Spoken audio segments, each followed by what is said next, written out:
Nous avons maintenant l'honneur de donner parole à Monsieur Omar Sghrouchni, président de la CNDP, pour son mot d'ouverture.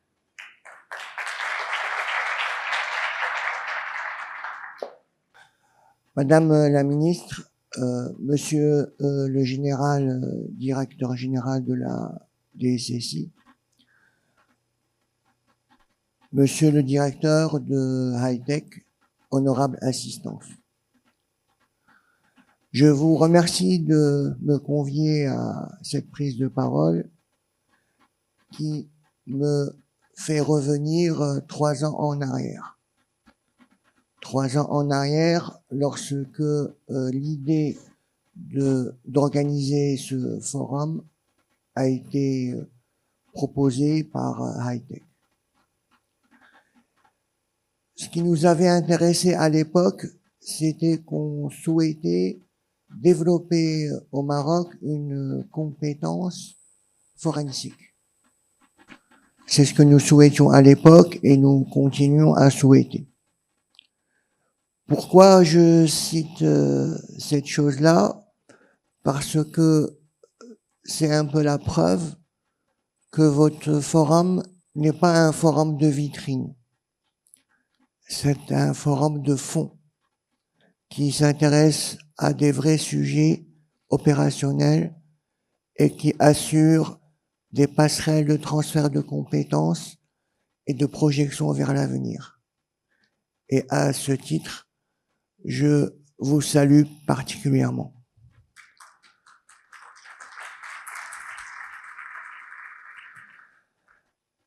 La CNDP avait été contactée à l'époque par Monsieur Bouzidi, Monsieur Salrini, Monsieur Le Toquin, je sais pas où il est. Il n'est pas là? Il est là. Et donc, je voudrais revenir un peu au rôle qu'on essaie d'avoir avec vous aujourd'hui et demain. À la CNDP, on est passé par plusieurs phases. La première phase était plutôt une phase destinée aux grands groupes, aux représentants des multinationales installées au Maroc. La deuxième phase a commencé à traiter les administrations. Et actuellement, nous sommes depuis 2 ans à peu près dans une phase où on essaie de traiter la confiance, je dirais, pour paraphraser un ancien Premier ministre français, la confiance par en bas. Qu'est-ce que j'entends par la confiance par en bas? C'est que nous nous adressons à différentes professions réglementées, à différents secteurs.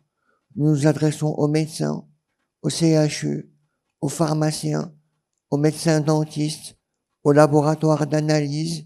Nous nous adressons également aux restaurants, aux agences de voyage, aux agences de location de voitures, aux notaires, aux doules et aux bureaux de recrutement, aux agences publicitaires, et j'en passe. Alors il va sans dire que les choses ne sont pas si faciles. Nous avons un certain nombre de résistances. Mais ces résistances, au début, on les percevait comme étant de l'ordre de la résistance. Mais plus le temps avance, plus on comprend que c'est plutôt de l'ordre de l'information. Donc chaque fois qu'on a une résistance, on fournit l'information nécessaire pour pouvoir la contourner, la dépasser et avancer pour notre bien général à tous, qui est cette confiance.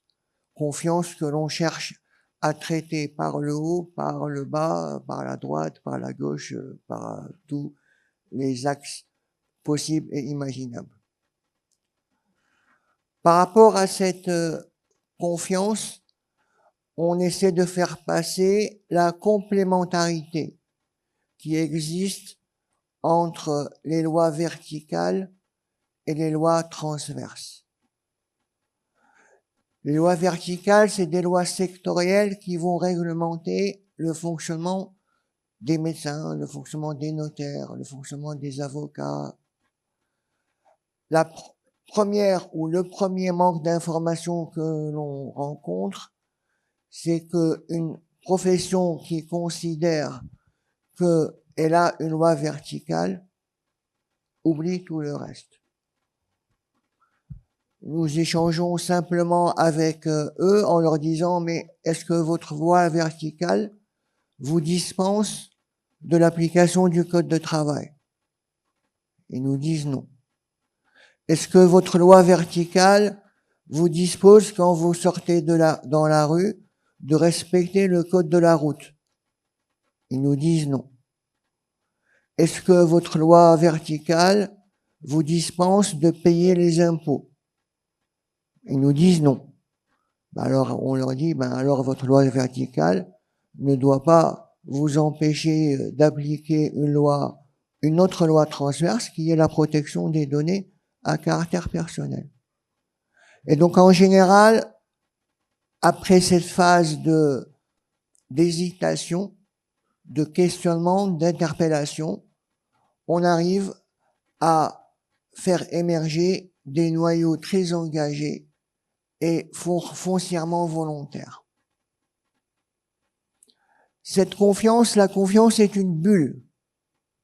C'est-à-dire que dans cette bulle, aux alentours de cette bulle, on peut être dans des environnements de non-confiance. Ce qui fait que lorsqu'une entité échange de l'information, des données avec une autre entité, il suffit pas que l'entité soit elle-même en cohérence avec la loi et avec la culture, il faut aussi que l'autre institution vers laquelle on envoie l'information soit également en cohérence pour que la bulle de confiance ne soit pas rompue. Si la bulle de confiance est rompue, on a perdu la bataille. Alors je vais redire une phrase que certains n'aiment pas trop, mais je vais la redire. C'est-à-dire que si on manque, on a beau travailler à tous les niveaux, si un d'entre nous ne répond pas à la confiance, ça concerne la globalité. Donc, ce qui veut dire que la confiance, supposons qu'on la gère dans notre pays, on ne pourra pas la renforcer si on ne la gère pas dans notre écosystème régional et international. Ainsi, le choix que vous avez fait de vous intéresser à l'Afrique est aussi fondamental et aussi important que ce que vous aviez commencé à faire il y a 3 ans en posant les jalons d'une cybersécurité et protection des données qui va dans le fond et qui fait pas de la vitrine. Et je vous salue pour cela aussi.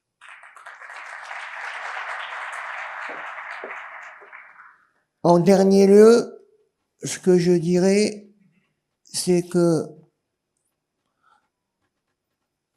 on doit maintenant regarder l'avenir. Donc déjà, je vous propose en direct pour la 4e édition un hackathon sur la protection des données.